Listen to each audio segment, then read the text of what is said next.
Welcome to Health in Retirement. Each week, we'll discuss health challenges facing retirees and various ways to address them. We focus on more than just physical health. We look at financial health, mental and emotional health, as well as spiritual health. With your hosts, Rick and Rebecca, this is Health in Retirement.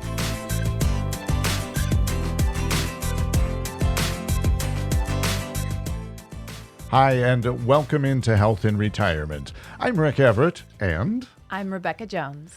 And we're here for Health in Retirement, taking a holistic look at health in retirement. And it's a lot more broad spectrum than just physical health, Rebecca. Absolutely. Physical, mental, spiritual. We want to have the holistic approach to you as a person as you come into retirement. Our guest in this segment is Kyle Ellison, and Kyle is with an organization called Real Men, Real Heroes. And Rebecca, from what you've told me, it's a kind of like a mentorship program. Absolutely. After talking to Kyle some, he's mentioned to me that it's really about taking the talents of people who have so much to give and offer to the community, to these kids, to be able to, just have a more fulfilled life for both involved. Now, Real Men, Real Heroes, Kyle Ellison, welcome in. Tell us a little bit about the organization and what are future heroes all about. Absolutely. Well, first, thanks for having me on the show. Welcome. As far as the organization, a lot of people think that what we do is we take disadvantaged youth and try to, pull them off the streets and try to just mentor them ultimately. But we really do the opposite. What we try to do is get them in the streets, helping their community. We try to get them to believe in themselves, help them find purpose, and realize that they can be whatever they want to be, and we just want to help them become the best versions of themselves. So they don't necessarily have to be disadvantaged. No, not at all. Obviously, a big part of our demographic is, and that's, and we want to be able to help disadvantaged youth have the most equal level playing field possible, but the things that we provide, the experiences we provide, we believe they're advantageous for all kids. Absolutely. Do you feel like there's a certain type of person that fits into the volunteer category or the mentorship? Well, it's a great question. I'd say that for us, when it comes to our volunteers and our mentors, we're looking for people who are open to sharing their experiences, who are open to being transparent, who want to be a guide. And we definitely we do our best to try to make sure that the mentor mirrors the future hero, right? So that they can see themselves, see someone that looks like them, who maybe comes from similar circumstances to them, so they could see this is the potential for me in my life if I'm willing to work hard enough.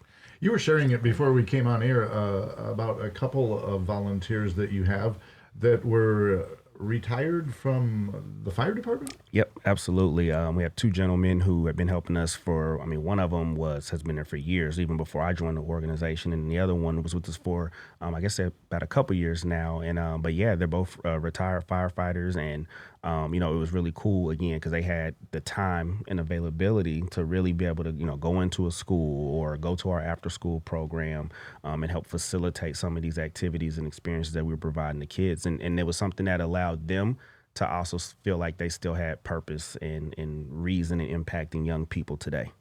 Exactly. And I think you just brought up a great topic, is that when people go into retirement, a lot of time you kind of lose a sense of purpose. You've been at your career working day in, day out, and you have a purpose to get up every day. And then now you're retired, and yeah, you want to travel, you want to do these other things, but being able to have a regular schedule again and be involved in the community is invaluable. Absolutely. And that's the cool part about mentorship that a lot of people miss, is it really goes both ways. The mentor and the mentee both get fulfillment from it. And for some, if you're older, like it allows you to still be like relevant, right? And still maybe be hip to like, oh, I didn't know that, like learning new things. And like I said, it just goes both ways. Or even new words. Or new words, definitely new words. They're evolving daily. Absolutely. Or new TikToks. Right. Yep. So the mentorship, you talk about 3rd through 8th graders. Does the majority of your work with mentoring and the work that the mentees do with the mentors, does that happen primarily in schools and after school programs? Absolutely. So we're like even currently we're in 7 schools within the Wichita community.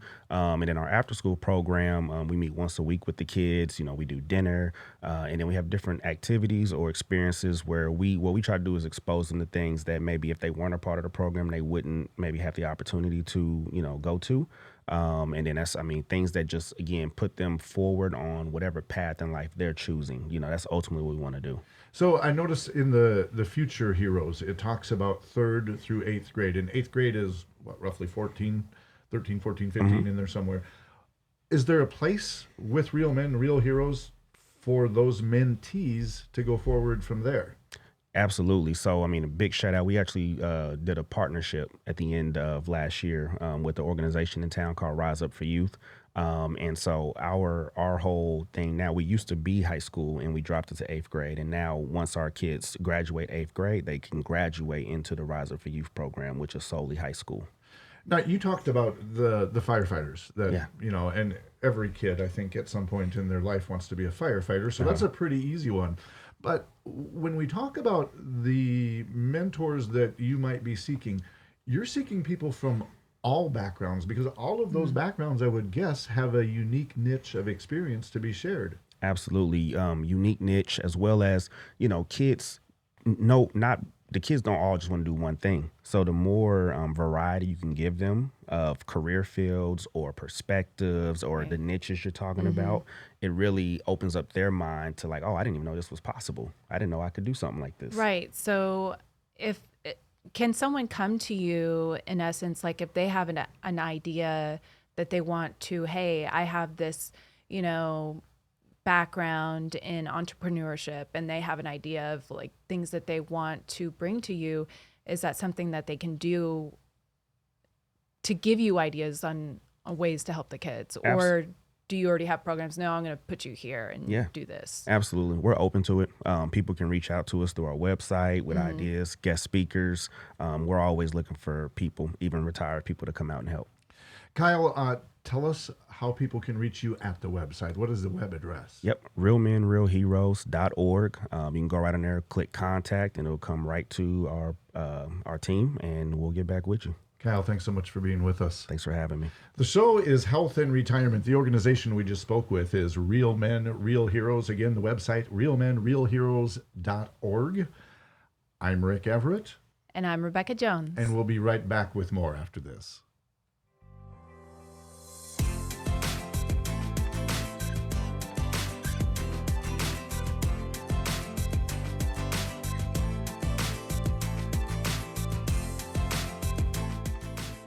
Hi, and welcome back in to Health and Retirement. I'm Rick Everett. And I'm Rebecca Jones. And our special guest in this segment is Father Andrew O'Connor. And Father O'Connor is with Good Shepard Episcopal Church here in Wichita. Welcome in. Thank you for having me. Welcome. Thank you. So as we talk about health in retirement, as it pertains to spiritual health, it goes further than that, as from the aspect of spiritual and mental and emotional. That's all, it all gets tied together. And I'm interested in hearing your take when people are transitioning, maybe. Yeah, that's a good word. Transitioning into retirement. There's a huge opportunity for them to potentially lose purpose. I mean, their work life has become their work family, their work schedule, and it would almost seem like it could create an emotion of grief when you're letting go of that. Share with us some experience, if you would. One of the things that I think about with that is, we are a lot sort of really defined by what we do. A lot of people are, and when that change comes, where what you do isn't who you are anymore, it can be kind of traumatic. folks can sort of wonder, is this all there is? Is this all I'm supposed to do?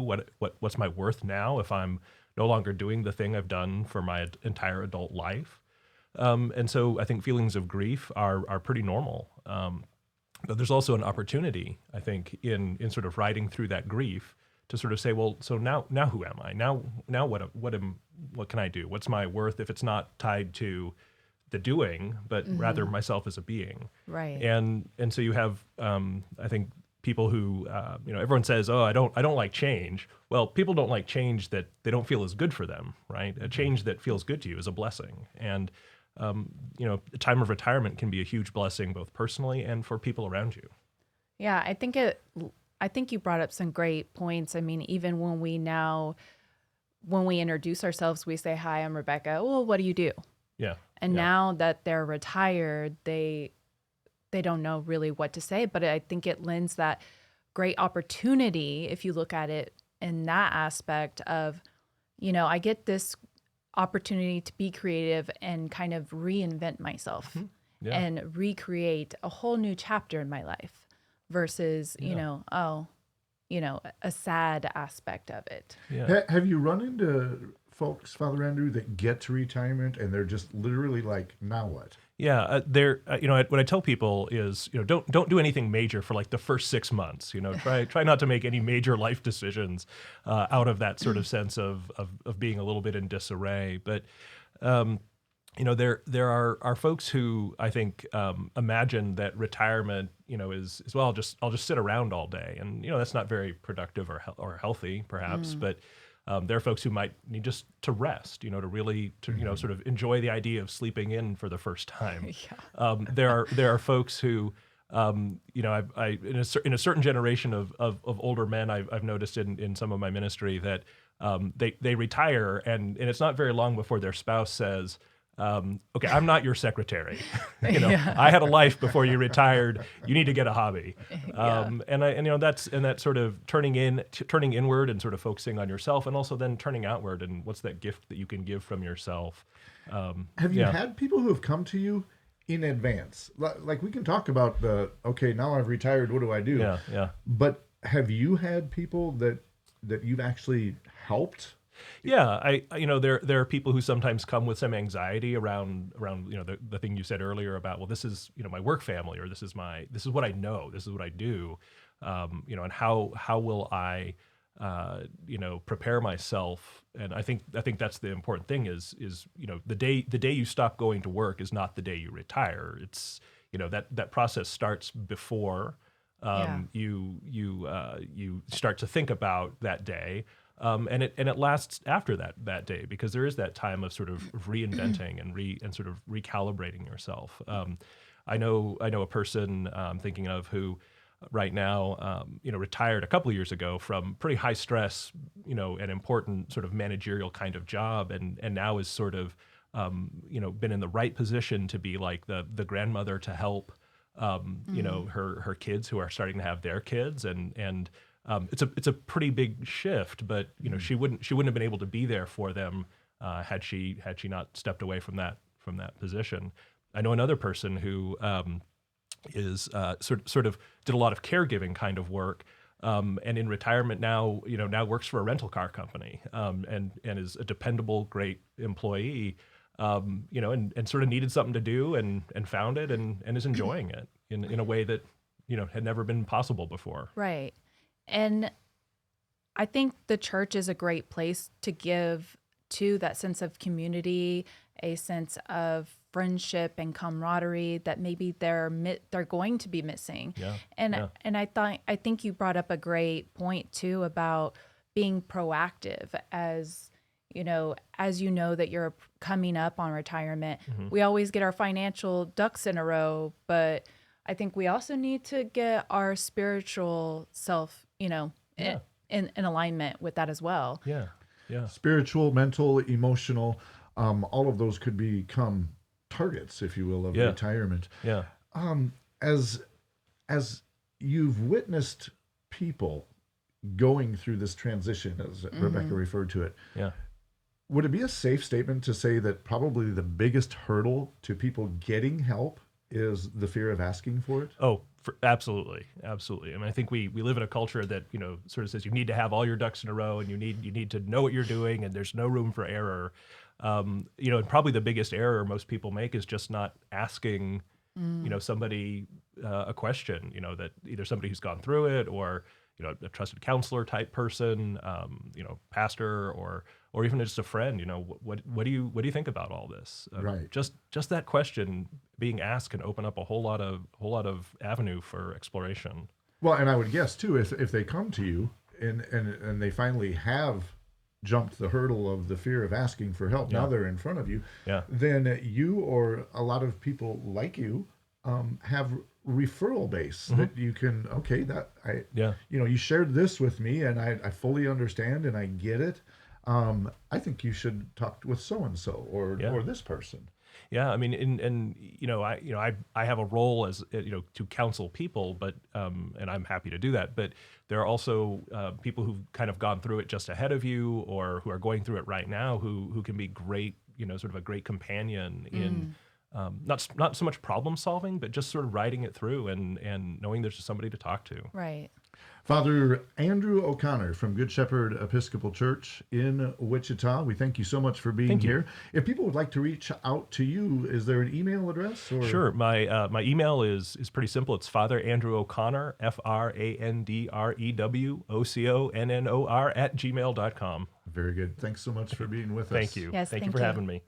I'm Rick Everett. And I'm Rebecca Jones. And we'll be back with more health and retirement after this brief message.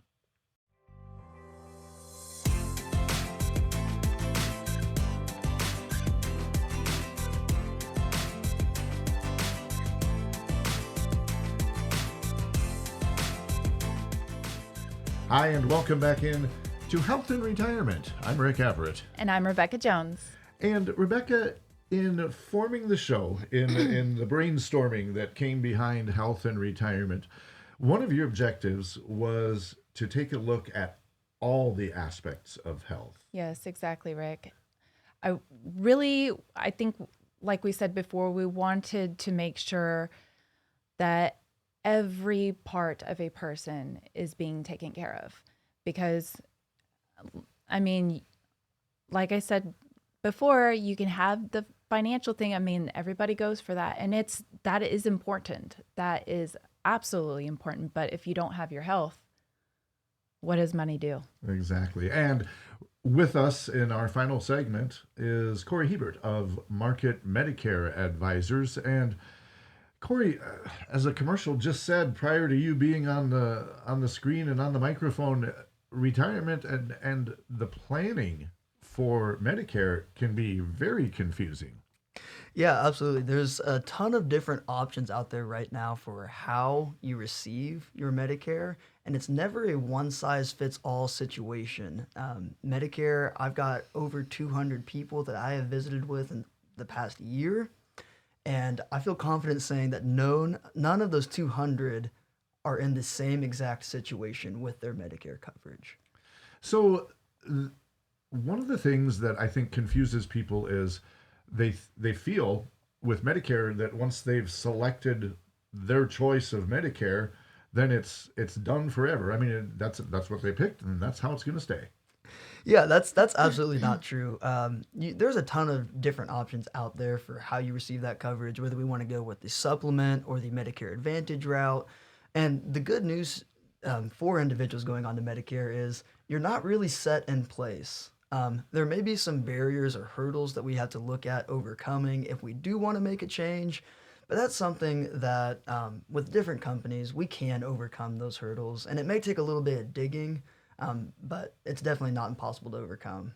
I think that's great. Honestly, I think maybe people coming into retirement and getting in Medicare is that knowing that you can actually customize it to really, if you have someone like you on their side that is in their corner, to really customize it to fit their needs.